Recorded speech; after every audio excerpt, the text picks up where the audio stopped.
అయితే ఆర్జీవి వ్యూహానికి తెలంగాణ హైకోర్టులో ఒక పెద్ద షాక్ ఇచ్చారని చెప్పాలి. సింగిల్ బెంచ్లో సెన్సార్ బోర్డ్ ఇచ్చిన రిపోర్ట్స్కి వ్యతిరేకత అయితే వచ్చింది, రద్దు అయితే చేయడం జరిగింది.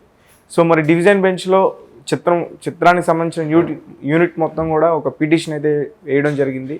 సో మరి దీనికి 4 వారాల గడువు కూడా ఇచ్చారు. సో ఎలా ఉంటుందంట? వ్యూహం సినిమా రిలీజ్ ముందు నుంచి కూడా ప్రధానంగా లోకేష్ అడ్డుకుంటున్నాడు, తెలుగుదేశం వాళ్ళు అడ్డుకుంటున్నారు. దానికి వాళ్ళు చెప్తున్న ప్రధాన కారణం ఏంటంటే రాజకీయంగా జగన్కి ఉపయోగపడే విధంగా ఈ సినిమా ప్లాన్ చేస్తున్నారు. నిజమైన వ్యక్తులను, పోలిన వ్యక్తులను పెట్టి తప్పుగా వాళ్ళని విలన్గా చిత్రీకరిస్తున్నారు అన్న ఆరోపణతో ఫస్ట్ సెన్సార్ బోర్డుకి లెటర్ రాశాడు లోకేష్. బట్ వాళ్ళు సెన్సార్ బోర్డు ఆ లెటర్ ప్రభావం వల్లనే మేము దీన్ని సెన్సార్ చేయము అని రివైజింగ్ కమిటీకి ఇచ్చేశారు. అది కూడా అసాధారణమైన విషయం. మామూలుగా ఎప్పుడు కూడా వాళ్ళు ఏదో ఒకటి కట్సో గిట్సో ఇస్తే అది సాటిస్ఫై కాని ప్రొడ్యూసర్, డైరెక్టర్ రివైజింగ్ కమిటీకి వెళ్తారు. కానీ నాకు తెలిసి తెలుగులో ఫస్ట్ టైం ఇది. వీళ్ళే సెన్సార్ బోర్డే మేము చేయలేము, దీన్ని మీరే చేయండి అని ఇచ్చేశారు. ఎందుకంటే ఇది కాంట్రవర్సీ అవుతుంది ఎందుకో అన్నట్టుగా వాళ్ళు భయపడి చేసినట్టుగానే కనబడుతుంది. సో రివైజింగ్ రీజనల్ బోర్డు అది, అంటే కర్ణాటక వాళ్ళు, వేరే రాష్ట్రాల వాళ్ళు కూడా చూశారు ఆ సినిమా. దాంట్లో నాగాభరణ లాంటి చాలా ఇంపార్టెంట్ ఇంపార్టెంట్ డైరెక్టర్స్ కూడా ఉన్నారు. సో వాళ్ళు చూసి ఈ సినిమాకి దీంట్లో ఏమీ అంత ఇబ్బంది పడేది ఏం లేదు, దీంతో క్లియర్గా డిస్క్లైమర్ వేశారు, ఇది ఎవరిని ఉద్దేశించింది కాదు అనేది కూడా డిస్క్లైమర్ కూడా ఉంది అని చెప్పి వాళ్ళు ఏవో కొన్ని కట్స్ చెప్పారు. దానికి వీళ్ళు ఓకే చేశారు, సెన్సార్ సర్టిఫికేట్ ఇచ్చేశారు. దాని మీద లోకేష్ హైకోర్టులో కేసు ఫైల్ చేశాడు. సో సెన్సార్ బోర్డు మీద చేశాడు, ప్రొడ్యూసర్, డైరెక్టర్ మీద చేశాడు. దాంతో సింగిల్ బెంచ్ హైకోర్టు ఏం చెప్పిందంటే సెన్సార్ బోర్డు మళ్ళీ చూసి మళ్ళీ సర్టిఫికేట్ ఇవ్వమనింది. ఇది ఒక విచిత్రమైన తీర్పు నాకు తెలిసి. ఎందుకంటే ఇప్పుడు సెన్సార్ బోర్డు అనేది ఒక ఇండిపెండెంట్ బోర్డు. ఆ ఇండిపెండెంట్ బోర్డు ఒకసారి సినిమా చూసి మళ్ళీ ఇవ్వండి అంటే మళ్ళీ అలాగే ఇస్తారనుకుందాం ఫర్ ఎగ్జాంపుల్. అప్పుడేం చేస్తుంది కోర్టు అనేది ఒక విచిత్రమైన విషయం. ఎందుకంటే సెన్సార్ బోర్డు అనేది ఏంటి, ఆయా రంగాల్లో నాలెడ్జబుల్ ఉన్న వాళ్ళని బోర్డు మెంబర్స్గా నియమిస్తారు. దానికి ఒక ఐఏఎస్ ఆఫీసర్ డైరెక్టర్గా ఉంటారు, చైర్మన్గా. సో అలాంటి బోర్డుని ఎందుకు పెడతారు? సినిమాలకు సంబంధించి వీళ్ళు అథారిటీ అనేది. నిజానికి అది అట్లాంటి బోర్డు అవసరమా లేదనేది ఇవాళ పెద్ద చర్చ. ఎందుకంటే ఫోన్లలో పోర్ను ఈజీగా దొరుకుతున్నప్పుడు సినిమాలో ఏదో ఒక ఆమె ఫైట్ జార్చిందని కట్ చెప్పడం అంతకంటే కామెడీ ఇంకొకటి ఉండదు. అంతే కదా. నీకు డైరెక్ట్గా నీ ఫోన్లలో, స్మార్ట్ ఫోన్లలో అన్నీ ఉన్నాయి. వాటినేమి నువ్వేం బ్యాన్ చేస్తున్నావా? వాటిని ఎక్కడా బ్యాన్ చేయట్లేదు, అవన్నీ అందరికీ దొరుకుతున్నాయి. సినిమాలో మాత్రమే అశ్లీలం అని చెప్పి తీసేయడము, ఒక రాజకీయ డైలాగ్ని తీసేయడం. మనం ఓపెన్గా టీవీ తెరిస్తే, యూట్యూబ్ ఛానల్లో ఫోన్ ఓపెన్ చేస్తే అన్ని బూతులే కదా. ఈ సేమ్ వీళ్ళు ఇప్పుడు ఎవరైతే సినిమాలను ఆపమంటున్నారో వాళ్ళే బూతులు మాట్లాడుతున్నారు కదా అక్కడ. మరి అంతకంటే బూతులు అక్కడేం మాట్లాడుతున్నారు? ప్రత్యక్షంగా ఒకరినొకరు ఇంత ఘోరంగా కలుషితం అయిపోయింది, కంపు కొడుతుంది. అసెంబ్లీలు చూసుకుంటే కంపు కొడతాయి అసెంబ్లీలు. సో అవన్నీ లైవ్లో చూస్తున్నప్పుడు సినిమా అన్నా అది పనిగా వెళ్ళి థియేటర్కి చూడాలి. ఇవన్నీ నీకు రోజు ఏ ఫోన్ ఓపెన్ చేసినా అన్నీ వచ్చేస్తాయి. ఇలాంటి ఒక పరిస్థితిలో సినిమాల్ని సెన్సార్ చేయడమే ఒక కామెడీ, నిజానికి అబ్సర్డ్ ఇండియాలో. అటువంటిది మళ్ళీ సెన్సార్ చేసిన సర్టిఫికేట్ని మళ్ళీ కోర్టులు అబ్జెక్ట్ చేసి మళ్ళీ చూడండి మీరు అని కోర్టులు చెప్పడం ఇంకా విచిత్రంగా అయితే ఉంది. సో మొత్తానికి వ్యూహాన్ని అలా ఆపేశారు. దాంతో మళ్ళీ వ్యూహం ప్రొడ్యూసర్, డైరెక్టరు డివిజన్ బెంచ్కి వెళ్ళారు. మళ్ళీ డివిజన్ బెంచ్కి సంబంధించి కూడా 2 రోజులు వాదనలేని తీర్పు రిజర్వ్ చేశారు. బుధ, గురు వారాల్లో వాదనలు వెళ్ళినారు, తీర్పు రిజర్వ్ చేశారు. జస్టిస్ అలోక్ అరాదే అండ్ అనిల్ కుమార్ వీళ్ళిద్దరూ కలిసి ఇచ్చిన తీర్పు ఏంటంటే సింగిల్ జడ్జి ఏదైతే ఇచ్చారో దానికే కట్టుబడి ఉండండి.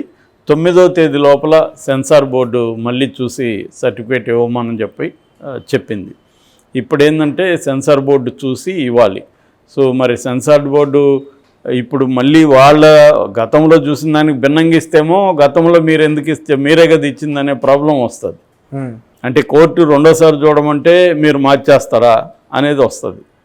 అంతే కదా. ఇప్పుడు నేను ఒక పని చేస్తాను, మళ్ళీ నువ్వు ఇంకొక ఆయన మళ్ళీ ఇంకొకసారి చూడండి సార్ అంటే, ఇంకొకసారి ఏమన్నా పొరపాట్లు ఏమన్నా 1-2 ఉంటే సరిదిద్దుతాం తప్ప, వాళ్ళు అన్నీ చూసే కదా. అది కూడా సామూహికంగా ఒకరు కాదు కదా, సామూహికంగా చూసి కదా చేసింది.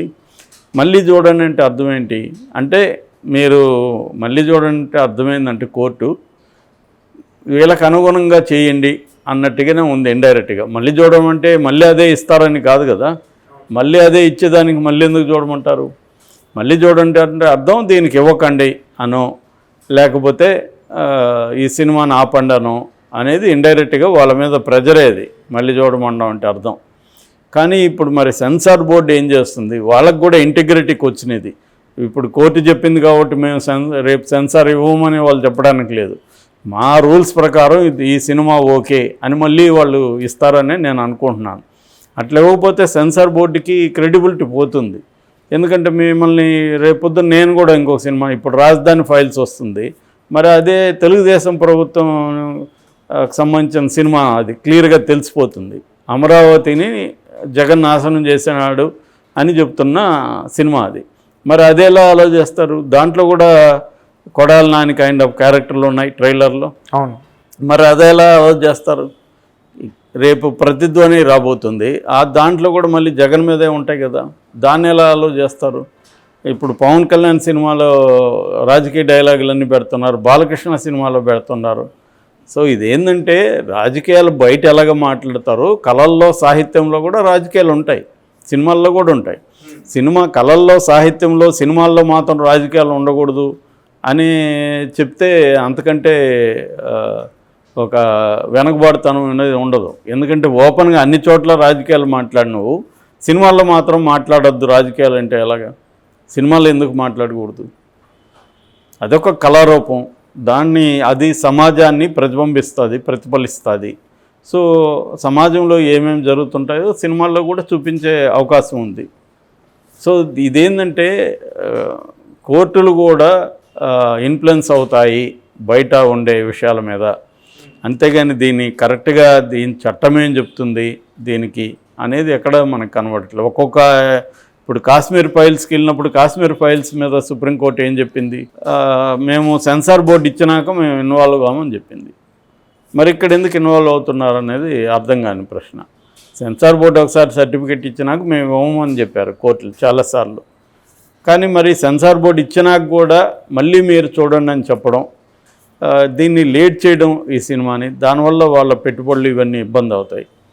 కాబట్టి అదొకటి. రెండవది, అసలు క్రియేటివ్ ఫ్రీడమ్ ఎంతవరకు ఉండొచ్చు అంటే, ఇక్కడ ఇప్పుడు బీజేపీ కూడా చాలా సినిమాలు తీస్తుంది. యాక్సిడెంటల్ ప్రైమ్ మినిస్టర్ అని చెప్పి మన్మోహన్ సింగ్ మీద తీసింది, మన్మోహన్ సింగ్ లాగానే పెట్టారుగా క్యారెక్టర్ని. ఎమర్జెన్సీ అని ఇప్పుడు తీస్తుంది ఇందిరాగాంధీకి యాంటీగా, మరి ఇందిరాగాంధీ గెటప్ వేశారుగా, అది దాన్ని ఎలా అలో చేస్తారు? ఇక్కడ మళ్ళీ ఏమవుతుందంటే కొన్ని నాకు జార్జ్ ఆర్వెల్ చెప్పిందే గుర్తు వస్తూ ఉంటుంది. All animals are equal, some animals are more equal than others అంటాడు ఎప్పుడు ఆయన 1940s.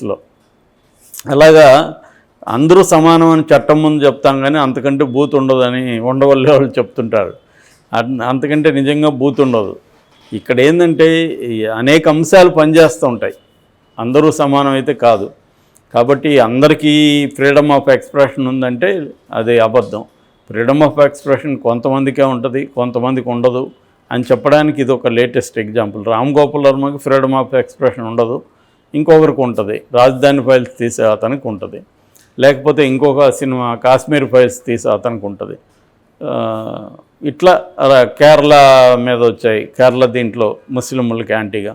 సో నిజానికి ఏంటంటే అధికారంలో ఇప్పుడు బీజేపీ అనేక సినిమాలను తీస్తూ ఉంది. బీజేపీ వాళ్ళకి ఫ్రీడమ్ ఉంది, మరి బీజేపీని విమర్శిస్తూ సినిమా తీస్తే దానికి ఫ్రీడమ్ ఉండదు. అట్లాగా తెలుగుదేశాన్ని విమర్శిస్తే దానికి ఫ్రీడమ్ లేదా, తెలుగుదేశాన్ని సపోర్ట్ చేస్తే ఫ్రీడమ్ ఉందా? ఇలాంటి అనేక ప్రశ్నలు ఉన్నాయి. నిజానికి ఎన్టీ రామారావుకి వ్యతిరేకంగా దాదాపు అర డజన్ పైన సినిమాలు వచ్చాయి. కాబట్టి ఏంటంటే సినిమాని నిజానికి వదిలేస్తే దాన్ని జనం నిర్ణయించుకుంటారు, దాని ఇన్ఫ్లుయెన్స్ ఎంత ఉంటుందో. నిజంగా జనాలకు వ్యతిరేకంగా ఉందంటే రిజెక్ట్ చేస్తారు, దానివల్ల వచ్చే ఒరిగేదేం లేదు. రేపు ఇక్కడ కూడా రజాకార్ ఫైల్స్ వస్తూ ఉంది, రజాకార్ ఫైల్స్లో కూడా అనేక అంశాలు వివాదాస్పదంగా ఉన్నాయి. మరి దాన్ని ఎలా వదులుతున్నారు? అనేక వివాదాస్పద సినిమాలు బయటకు వస్తున్నాయి, కొన్ని మాత్రమే బయటికి రాకుండా పోవడం అనే దాని వెనక ఏముందనే చర్చ అయితే జరగాల్సిన అవసరం ఉంది.